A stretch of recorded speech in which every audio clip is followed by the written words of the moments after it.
programa Saber Direito desta semana vai trazer até você a advocacia trabalhista com a professora Camila Colombelli. Nas 5 aulas serão abordados o direito trabalhista, a prática do compliance, a Lei Geral de Proteção de Dados Pessoais, além dos detalhes da auditoria trabalhista.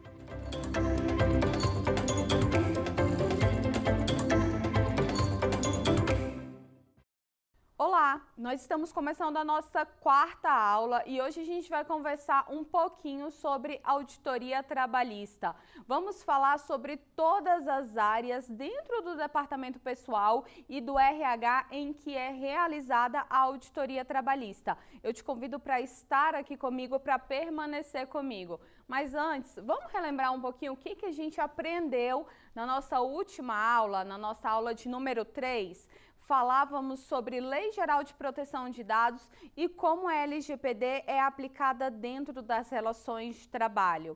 Comentei com vocês a diferença sobre dado pessoal sensível e dado pessoal. Falávamos também sobre como vai ser a adequação dos contratos de trabalho das rotinas de Departamento Pessoal e RH com relação à Lei Geral de Proteção de Dados. Se você não assistiu, eu te convido para assistir a aula de número 3, porque ela vai agregar um valor imensurável dentro da sua vida profissional.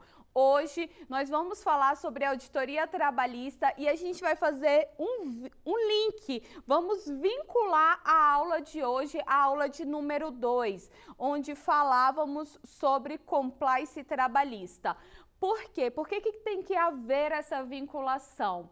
Lembra que conversávamos sobre como fazer uma análise de risco dentro de um programa de compliance trabalhista? E eu falei para vocês que a análise de risco ela é feita de 2 formas lá no programa de compliance trabalhista. A primeira forma é a utilização da auditoria trabalhista, onde nós vamos mapear as 11 principais áreas do Departamento Pessoal e do RH.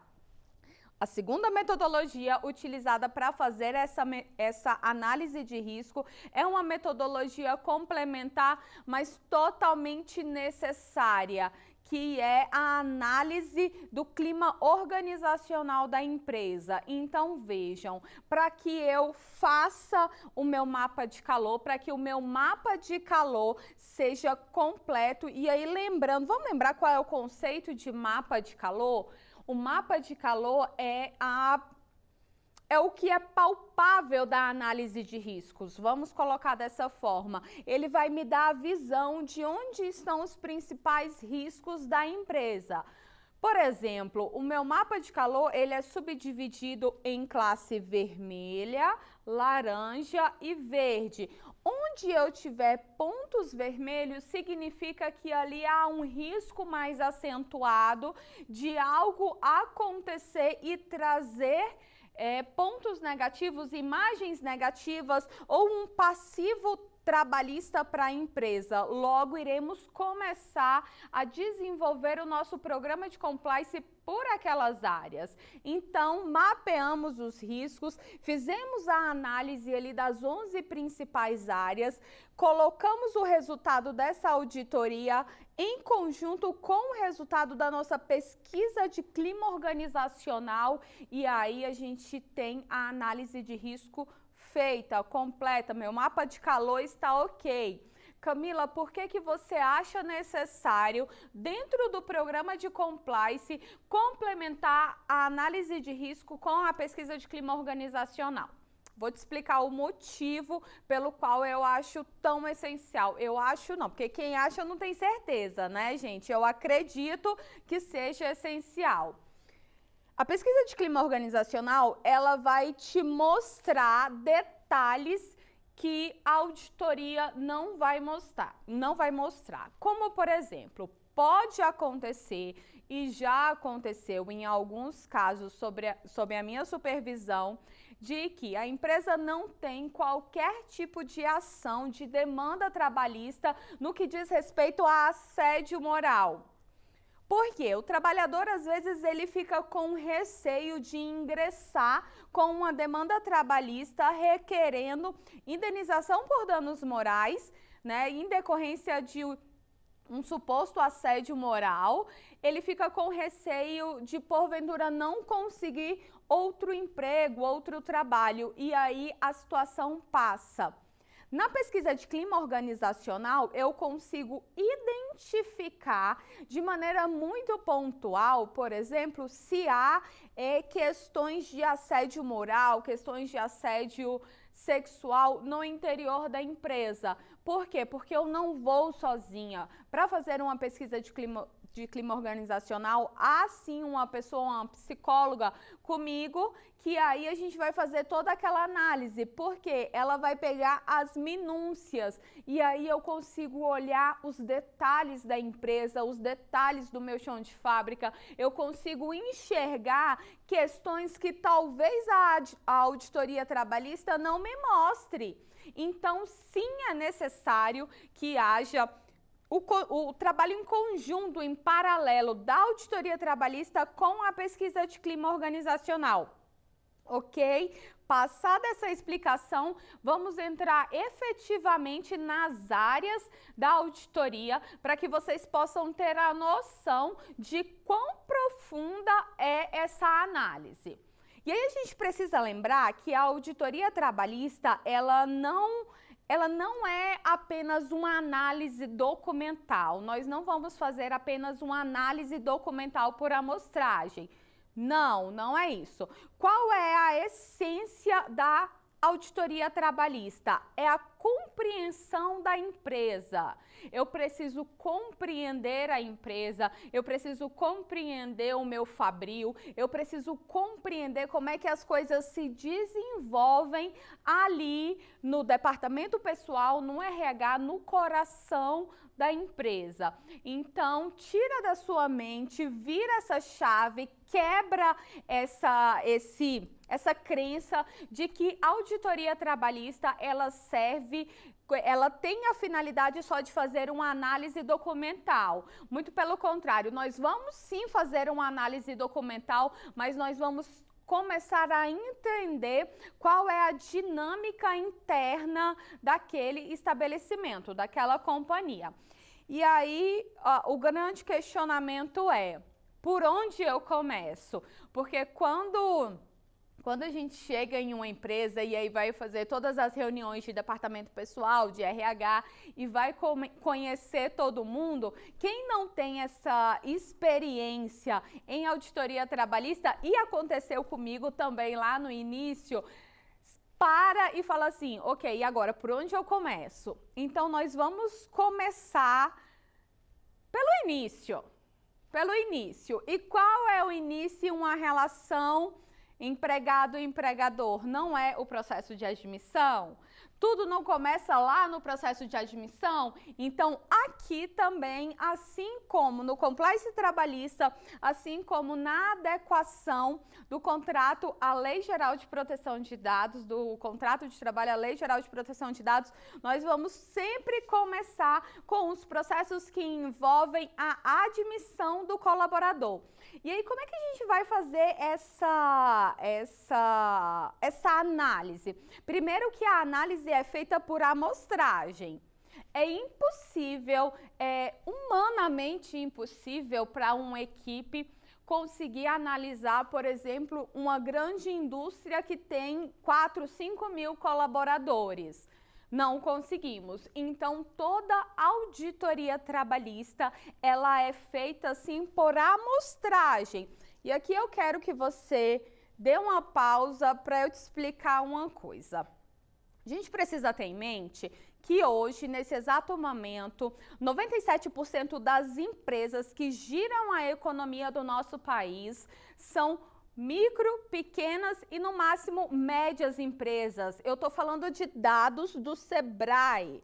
A fonte desses dados é o Sebrae. Somente 3% das empresas que hoje rodam a economia do nosso país são grandes empresas. São aquelas empresas que giram bilhões, que têm muitos colaboradores. Ou seja, caso você tenha a opção de focar nessas médias empresas, o caminho é exatamente esse. Por quê? Porque todas as empresas hoje do nosso país, elas precisam dessa auditoria trabalhista. Por quê? Observa só, qual é a nossa primeira área de análise, a nossa primeira área de verificação? Não é a documentação de admissão, o processo de admissão? O que nós vamos analisar ali? Nós vamos verificar se aquela empresa está cumprindo todas as normativas no que diz respeito ao artigo 41 da CLT.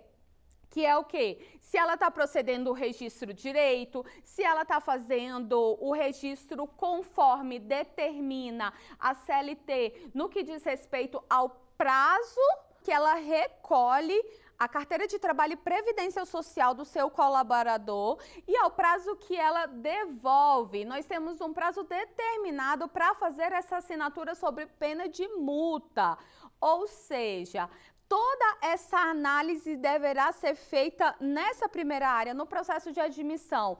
Outra questão que devemos analisar também é a questão de ficha de registro ou livro eletrônico, né? Conforme for o caso da empresa. Por quê? Porque todos os trabalhadores, todos os colaboradores, eles têm que estar necessariamente registrados nessa documentação. Caso aconteça algum tipo de auditoria do trabalho por parte de algum auditor do trabalho, o foco dele vai ser necessariamente verificar essa documentação, verificar se a documentação de contratação dos colaboradores estão conforme determina a legislação. Perfeito. Nossa segunda grande área de análise aqui dentro do processo de auditoria trabalhista diz respeito à jornada de trabalho. Aqui é o coração do passivo trabalhista. Aqui é o coração onde as empresas escorregam e abrem a torneira e o dinheiro vai embora. Por quê? A CLT, após a reforma trabalhista, determinou que todas as empresas, necessariamente todas as empresas que possuem um número superior a 20 colaboradores devem manter registros de ponto. Mas isso não significa que todas as empresas cumprem a normativa como deve ser cumprido, e eu vou te dar um exemplo claro disso. Existem empresas que sim, têm um registro de ponto, e aqui é indiferente se o registro de ponto ele é o manual, se ele é o por digital, se ele é o online. O grande problema aqui está na forma em que o colaborador registra o ponto. Por quê? Porque nós temos um entendimento na Justiça do Trabalho em que cartão de ponto com horário britânico, ele não é válido para fins de prova. Ou seja, caso o meu colaborador entre com uma demanda trabalhista e ali ele pleiteie perante a Justiça do Trabalho verbas, valores no que dizem as horas extras, pouco provável que eu enquanto empresa, né, melhor dizendo, consiga ganhar aquela ação. Por quê? Porque o ônus da prova é meu. E por que o ônus da prova é meu? Porque a reforma trabalhista veio e colocou sobre os meus ombros essa obrigatoriedade. E qual é a obrigatoriedade? De ter folha de ponto, de ter cartão de ponto para todos os colaboradores, para todas as empresas acima de 20 colaboradores, e que esse registro seja feito da maneira correta. Camila, o que é horário britânico? Horário britânico são horários pré-assinalados, são horários idênticos. Vocês conseguem entender que é impossível que um colaborador chegue todos os dias às 8 da manhã? Ou às 8h01, ou às 8h02, e saia necessariamente às 5 ou às 6, entende? Então, qual é o direcionamento aqui de análise no que diz respeito à jornada? É se de fato os controles de ponto, eles refletem a verdade real dos fatos, eles refletem o que acontece acontece com a jornada de trabalho do colaborador. E aí a gente tem que lembrar que esse cartão de ponto, ele vai servir para que a gente faça uma análise não somente com relação a essa questão da hora extra, mas ele vai servir também para que a gente faça uma análise e verifique qual é a dinâmica de execução dessas horas extras e se realmente há necessidade da equipe do chão de fábrica ou ainda dos coordenadores trabalharem além do horário. Né? Por quê?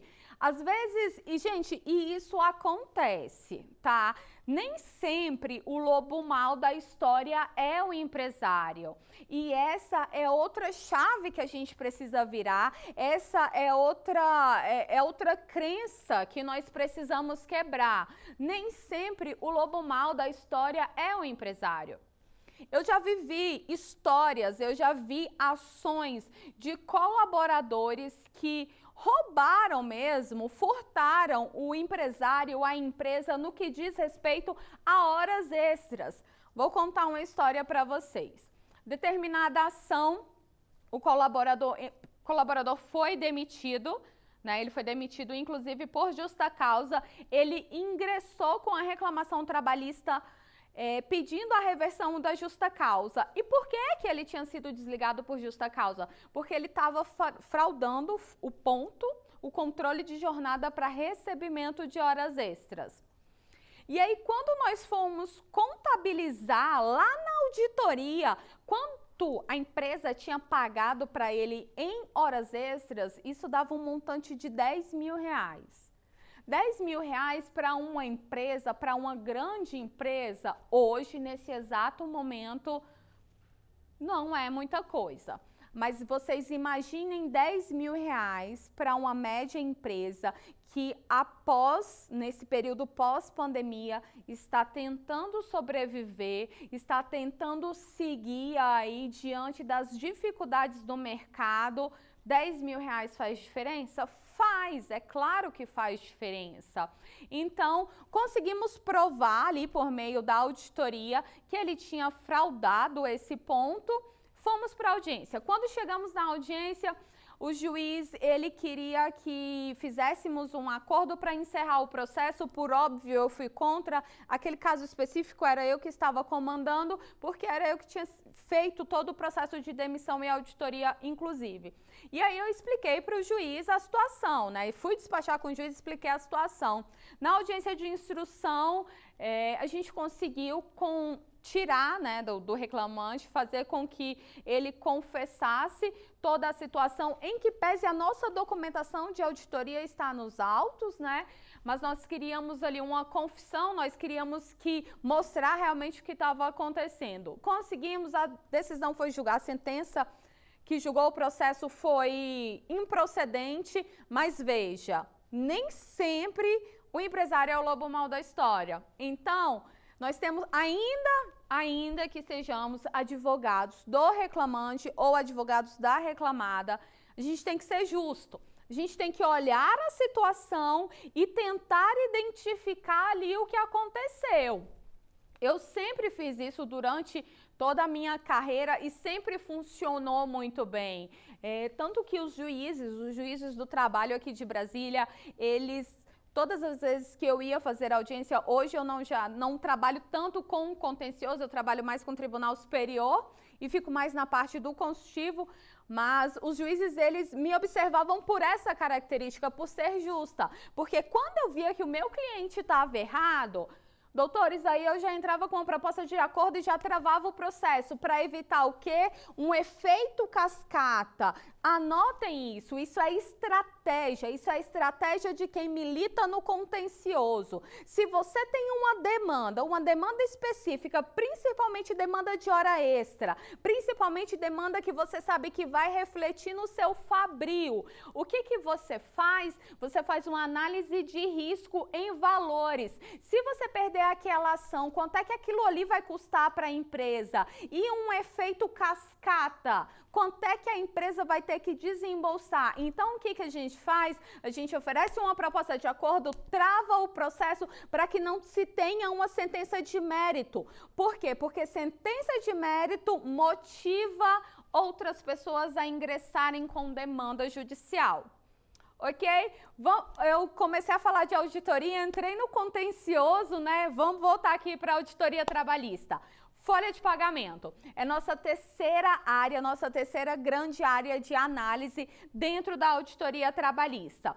Aqui nós vamos fazer um confronto entre a folha de pagamento e os controles de jornada. Então eu vou pegar ali os meus contra-cheques por amostragem, e aí por óbvio vai ser os mesmos controles de jornadas, né, dos mesmos trabalhadores, e nós vamos fazer um confronto. Por quê? Porque eu preciso verificar se o que está no controle de jornada efetivamente está na folha de pagamento. Ok? Porque às vezes a empresa tem banco de horas ou não, a empresa paga hora extra e isso não vem descrito ali no contra-cheque. E tem que vir, tem que estar tudo lá, tudo certinho, quantidade de horas extras, valor, tudo corretamente. Se tiver adicional de insalubridade, periculosidade, adicional noturno, se houver adicional noturno, tem que estar tudo discriminado no contra-cheque. Porque é o ditado, quem paga mal paga duas vezes. Isso significa dizer que se não houver esse detalhamento de informações, a empresa corre o risco sim de pagar essas verbas duas vezes. E aí quando a gente pega essa folha de pagamento, quando a gente pega esse olerite, nós vamos analisar e vamos fazer esse confronto não somente com a folha de ponto, mas nós vamos analisar também todo o contexto coletivo, tá, da categoria. Por quê? Porque a gente precisa verificar se aquela base salarial ela está correta. O empregado está recebendo corretamente? O empregado está recebendo o valor certinho? Tá tudo ok?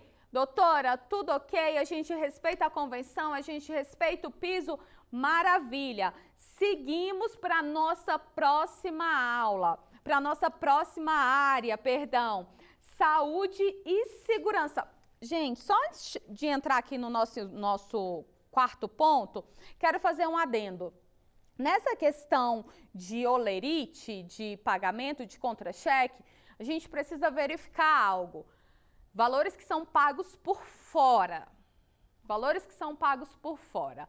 Por quê? Qual é o hábito, né? Algumas empresas têm qual hábito? Olha, eu te registro aqui com a base salarial da sua categoria, tá? Mas o seu salário é de tanto. Só que essa diferença eu vou pagar para você por fora. E aí que mora o perigo. Por quê? Porque esse pagamento por fora, ele é considerado verba salarial, ou seja, ele vai refletir em todas as minhas verbas. Ele é salário, ele vai refletir em todas as minhas verbas. Ele vai refletir, inclusive, em verbas rescisórias quando da demissão. Contar outra resenha para vocês que aconteceu comigo. Eu advogava para determinada empresa e aí os cargos de direção dessa empresa, eles eram remunerados da seguinte forma: parte CLT e parte eles eram pessoas jurídicas, eles prestavam um serviço de consultoria. Então, assim, se o salário era de 14 mil da diretora de RH, ela recebia 7 CLT e 7 PJ. Eu tinha 8 diretores, imaginem o que aconteceu. O tamanho do meu passivo trabalhista. Por quê? Porque os meus diretores ficavam aí 3, 4, 5 anos. Quando eu peguei a empresa para prestar assessoria jurídica, a situação já era aquela. E aí tem situações que você não consegue consertar. Não dá, você tem que ir arrumando, ajustando aos poucos. Para quê? Para não causar alarde, para não sair conversa onde não deve sair. Então, assim, veja. E aí, o que acontecia? A parte de pessoa jurídica, eles tinham contra-cheque. Era um contra-cheque separado. Não bastasse estar errado, pagando PJ, mesmo sendo CLT, né? O RH e o departamento pessoal ainda emitiu um contra-cheque específico do PJ. Então, assim, quando a bomba estourou, o passivo trabalhista foi tão expressivo no sentido de que ações na Justiça do Trabalho que giravam em torno de R$250 mil, mais ou menos, pedindo o quê? Pedindo que aquele valor fosse acoplado ao salário principal para fins de reflexos e recolhimentos. Problema, um grande problema. Então, por meio da auditoria trabalhista, a gente consegue identificar também esse tipo de problema, identificamos o problema, oferecemos uma solução e monitoramos. A dinâmica é sempre essa. E você sempre tem que se lembrar uma coisa. Quando você é advogado de pessoa jurídica, a decisão nunca é sua. E aqui eu tô te dando um conselho de quem já está nessa estrada há algum tempo. Às vezes a gente puxa a situação para o lado, mas a responsabilidade não é nossa. Qual é a sua obrigação? Você identifica o problema, você oferece a solução e você mostra o risco. A empresa ela tem que optar em assumir ou não o risco. E assim a vida caminha, e assim a vida vai.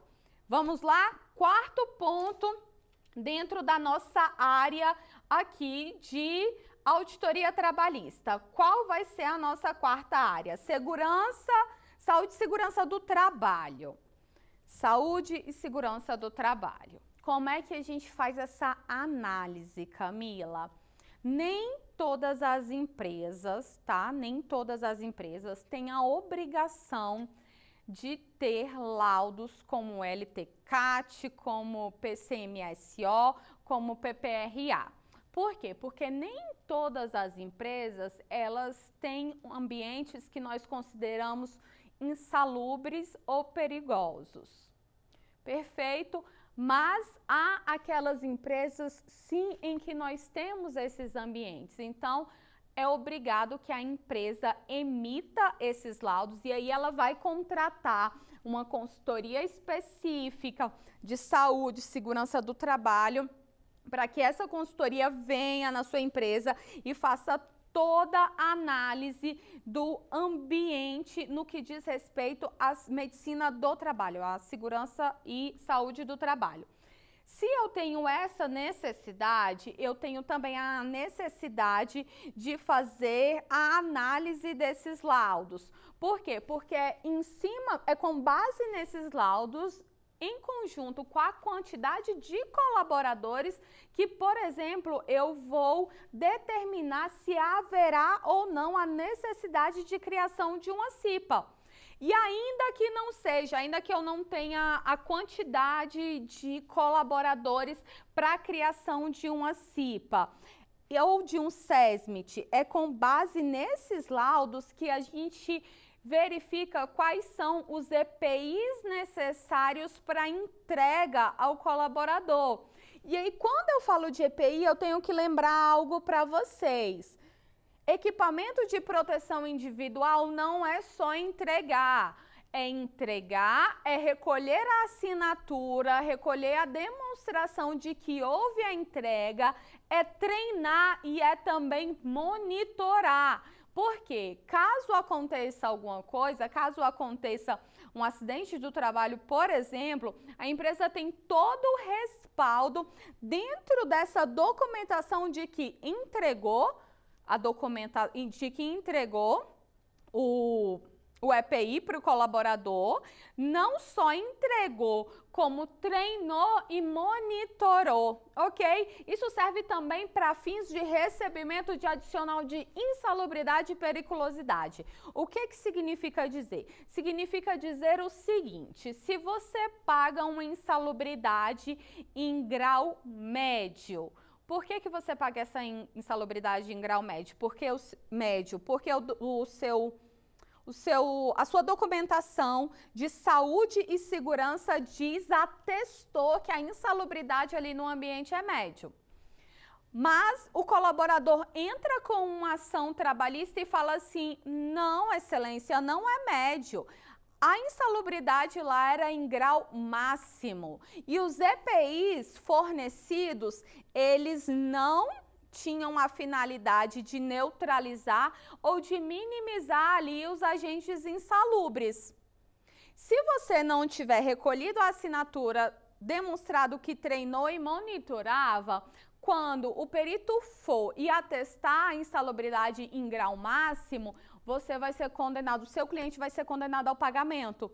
Por quê? Porque aqueles EPIs até poderiam ali minimizar os riscos, mas eles não minimizaram por quê? Porque você não seguiu conforme determina a legislação.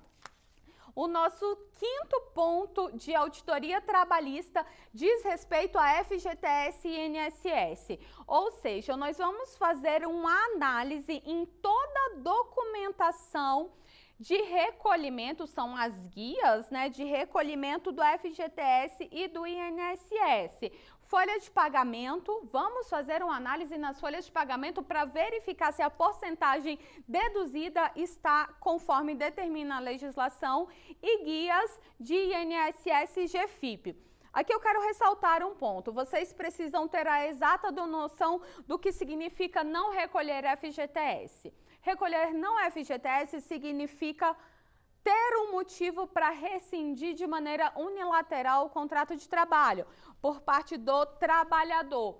Por quê? A Justiça do Trabalho, ela já decidiu, ela já tem um posicionamento, uma jurisprudência predominante no sentido de que a ausência de recolhimento de FGTS atinge a dignidade do trabalhador. Isso faz com que o contrato de trabalho seja rompido, o que é um problema, né, gente?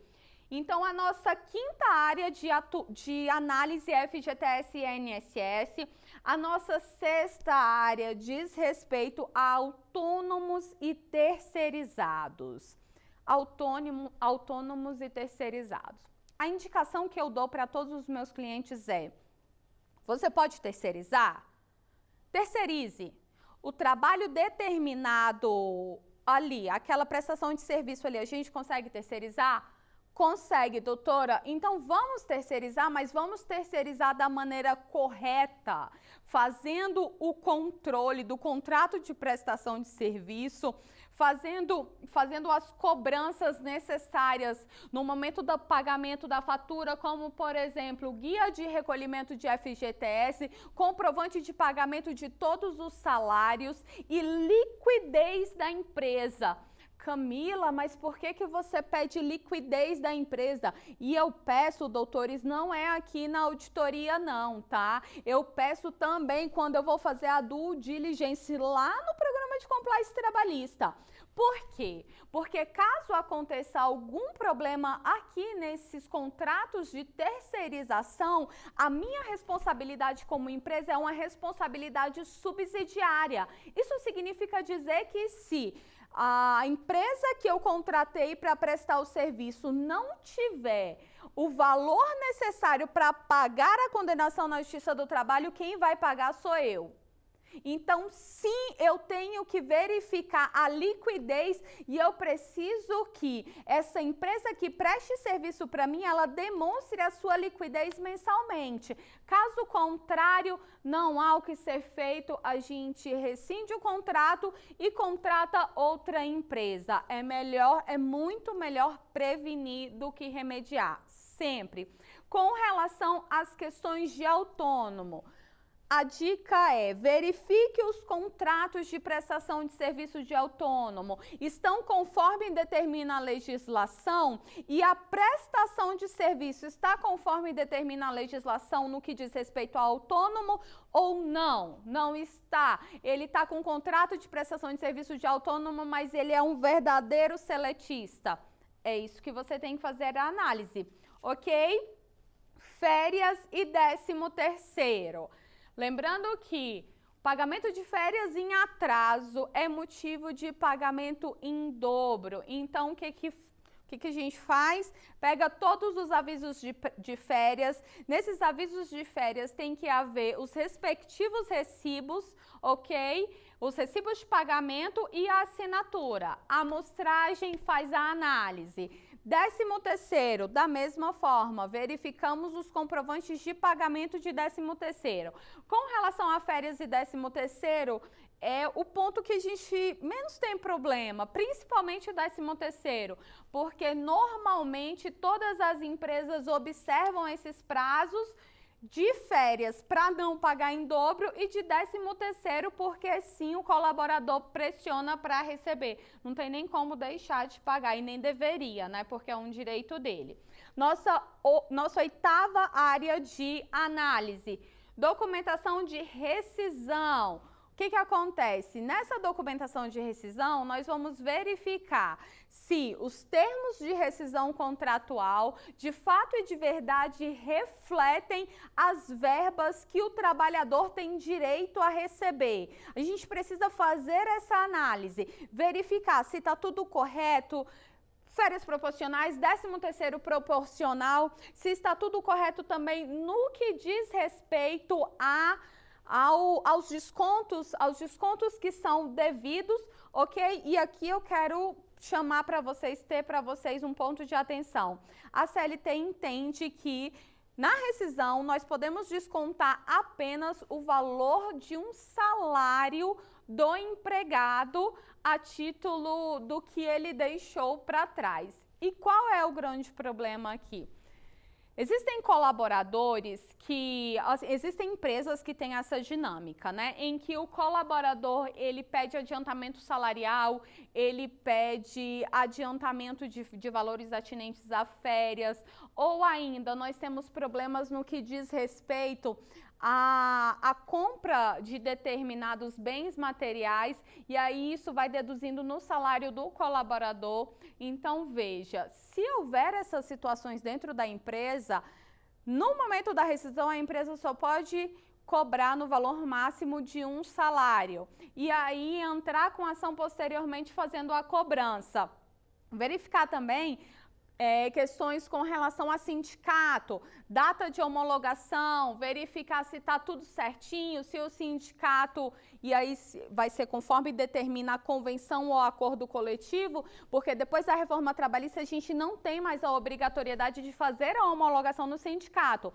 Mas o que aconteceu? As convenções coletivas de trabalho, elas vêm com essa determinação. Então, verificar se está tudo certinho, conforme determina não apenas a lei no quesito rescisão, tá bom? Mas também conforme determina a convenção da categoria. A gente entra no nosso 9º ponto, que são questões sindicais. Por que essas questões sindicais são tão importantes? Porque, primeiro, a gente tem um enquadramento sindical, e esse enquadramento sindical, ele tem que ser feito da maneira correta, conforme determina ali os acordos e as convenções coletivas de trabalho, ok? E o que a gente tem que analisar também? A questão da contribuição previdenciária. Nós precisamos verificar se o trabalhador, ele abriu mão de ser sindicalizado e aí ele não quer que faça que retire do salário dele a contribuição sindical. Se ele quer fazer a contribuição sindical, ele tem que fazer uma autorização.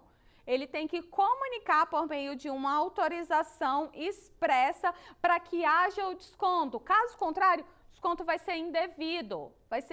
Então, aí teremos outro problema. Tem que ficar atento a esse detalhe. Por quê? Porque é um detalhe que às vezes passa e pode causar um problema.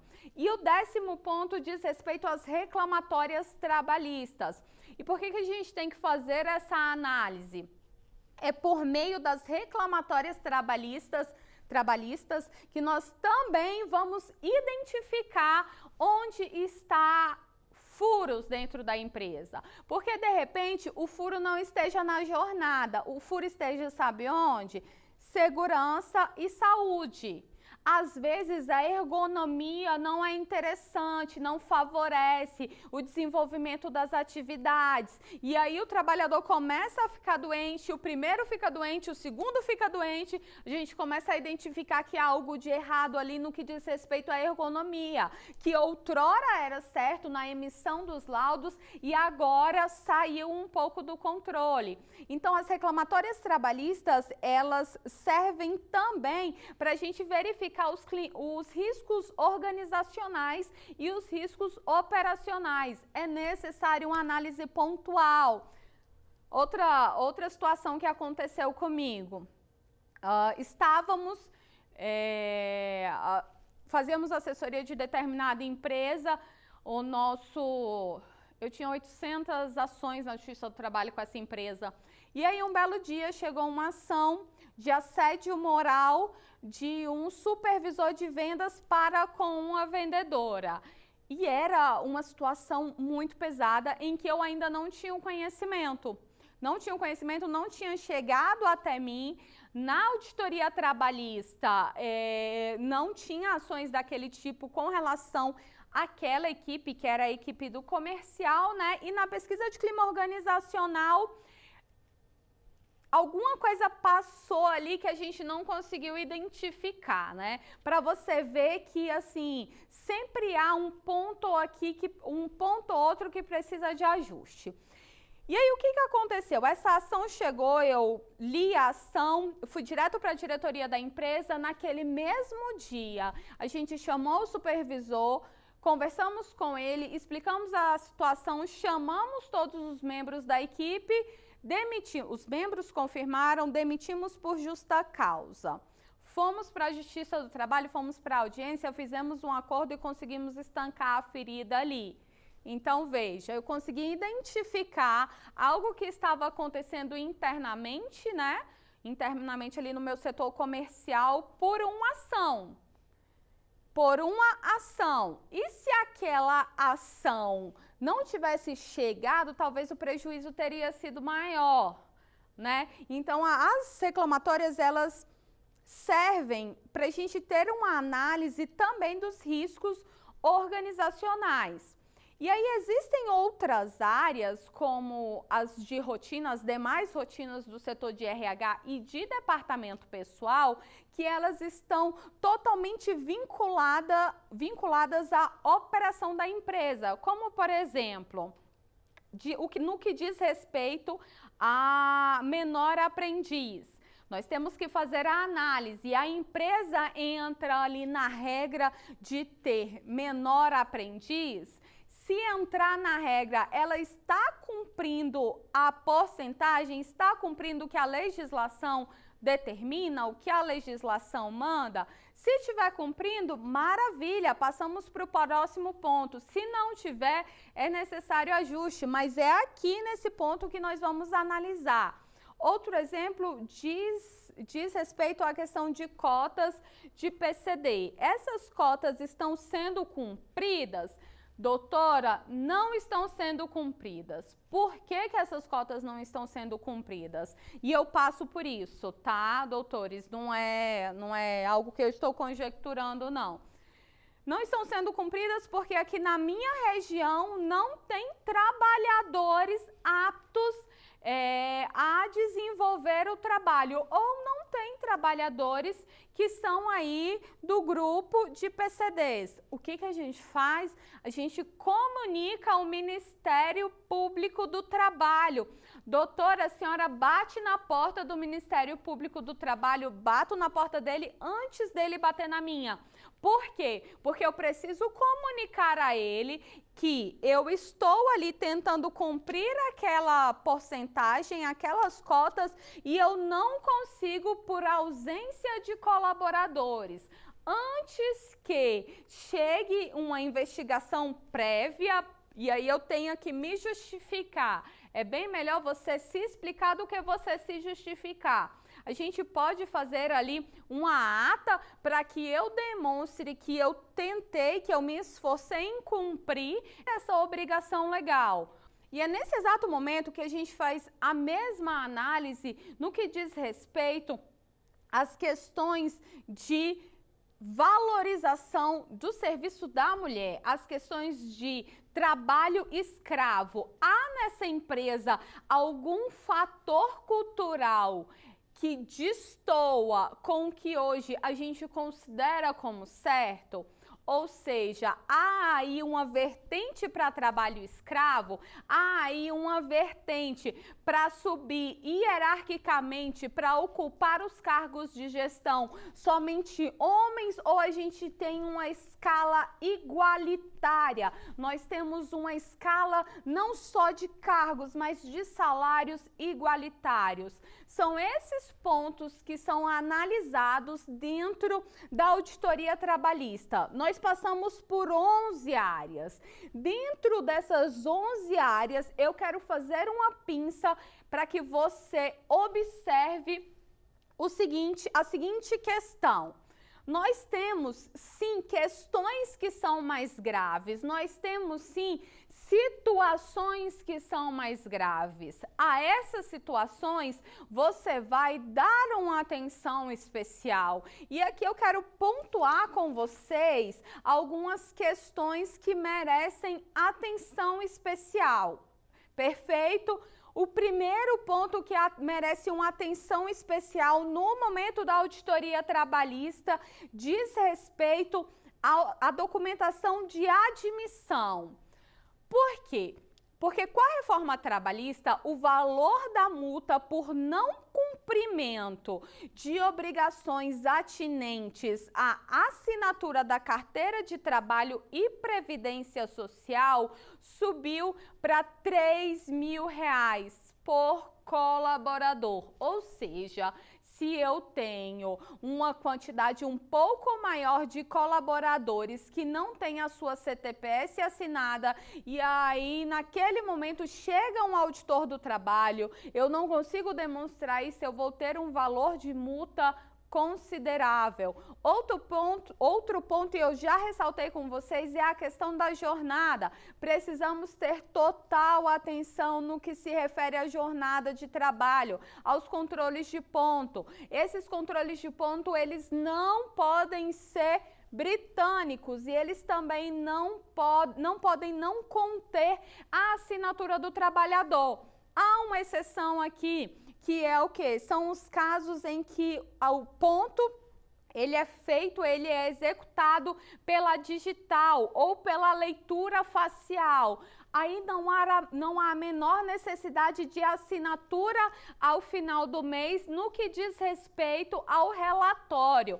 Eu oriento que RH e departamento pessoal colham a assinatura, é um excesso de zelo. A gente tem que pecar sempre pelo zelo. Por quê? Gente, hora extra reflete, hora extra agrega ao salário, reflete em FGTS, em férias, em 13º. Então, sim, tem que ter esse cuidado maior, sim, tem que ter essa observância maior com relação a esse ponto. Outra questão que eu quero que vocês deem uma atenção maior são os contratos de terceirização. Por quê? Porque esses contratos de terceirização geram o quê?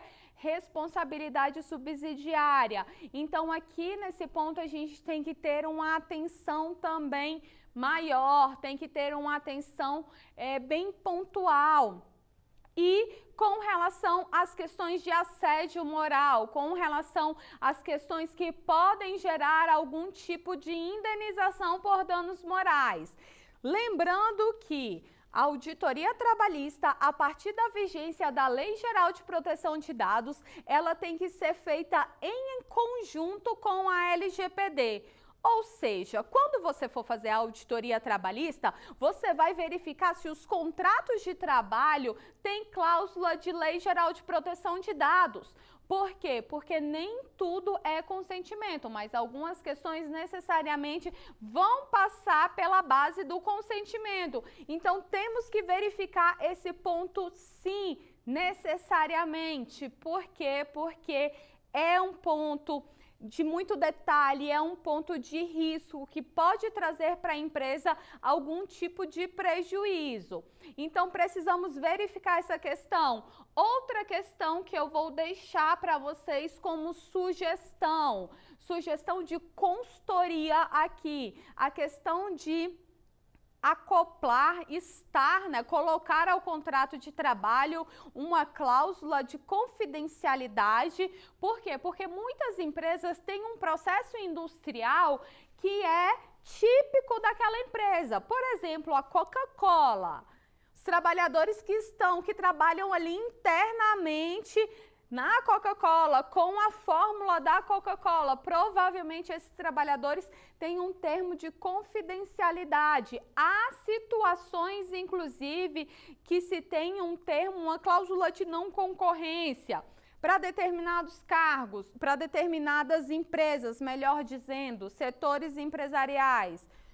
Exemplo, setores empresariais que mexem com construção civil, setores empresariais que mexem com os acabamentos da construção civil, esquadrilha, toda a parte ali de granito, ou a parte de gesso, ou toda a parte da construção da mobília que diz respeito à confecção, né,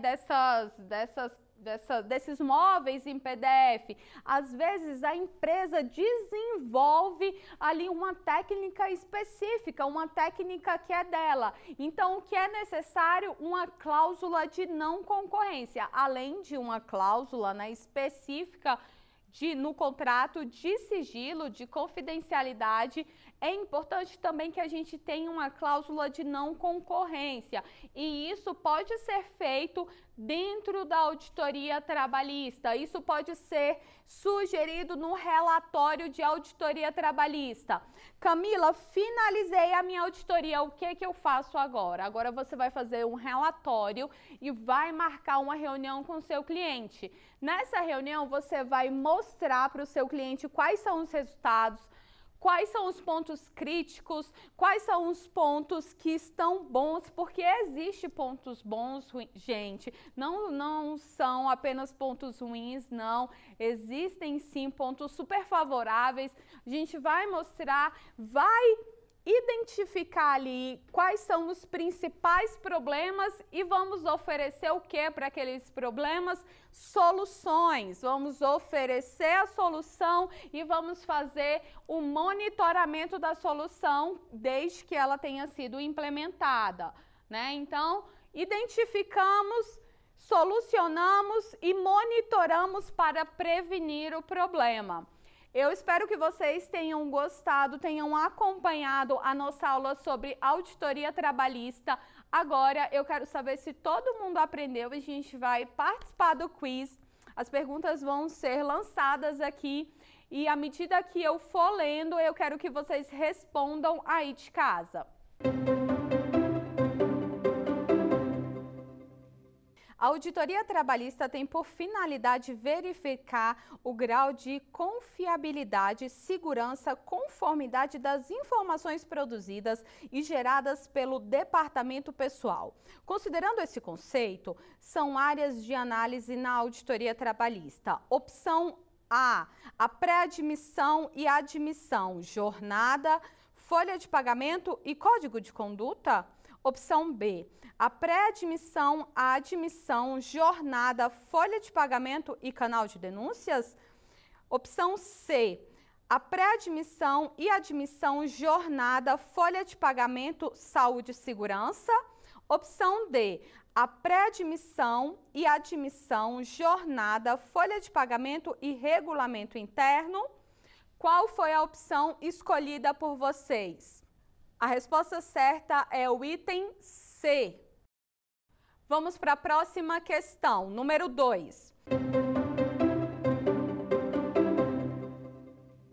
O controle de ponto é obrigatório para as empresas que contem com mais de 20 empregados, modificado pela Lei 13.874 de 2019. E pode ser operacionalizado através de controle manual, mecânico ou eletrônico.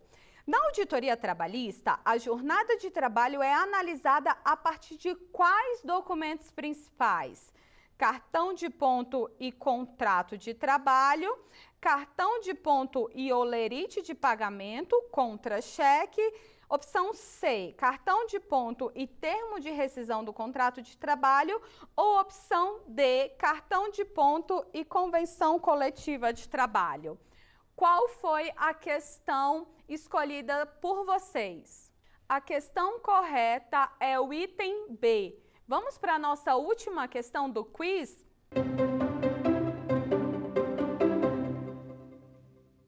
Na auditoria trabalhista, a análise com relação aos documentos de admissão visa verificar a regularidade documental relacionada à contratação dos empregados. Sendo assim, quais serão os documentos principais necessários para o processo?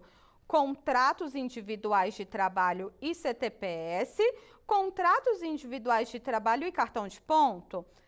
Letra C, contratos individuais de trabalho e convenção coletiva de trabalho. Opção D, contratos individuais de trabalho e termo de rescisão do contrato de trabalho. Qual é a resposta correta? É a letra A, que diz respeito a contratos individuais de trabalho e CTPS. Eu espero que vocês tenham gostado, absorvido todas as informações da nossa aula de auditoria trabalhista. E aqui eu quero fazer um resumo, lembrar vocês que falávamos sobre a auditoria trabalhista e a importância dela dentro do compliance trabalhista e dentro do grande grupo de consultoria trabalhista. Quero trazer à sua memória que passamos pelas 11 principais áreas de análise dentro do Departamento Pessoal e do RH no que diz respeito à auditoria trabalhista. Na próxima aula, nós vamos falar sobre contencioso. Nós vamos dar dicas práticas de como atuar dentro do contencioso trabalhista. Eu espero você até lá. Quer dar alguma sugestão de tema para os cursos do Saber Direito? Então mande um e-mail para a gente, saberdireito@stf.jus.br, ou entre em contato pelo WhatsApp. O número é esse que aparece na sua tela. Você também pode estudar pela internet. Acesse o nosso site tvjustiça.jus.br ou pode rever as aulas no canal do YouTube, TV Justiça Oficial.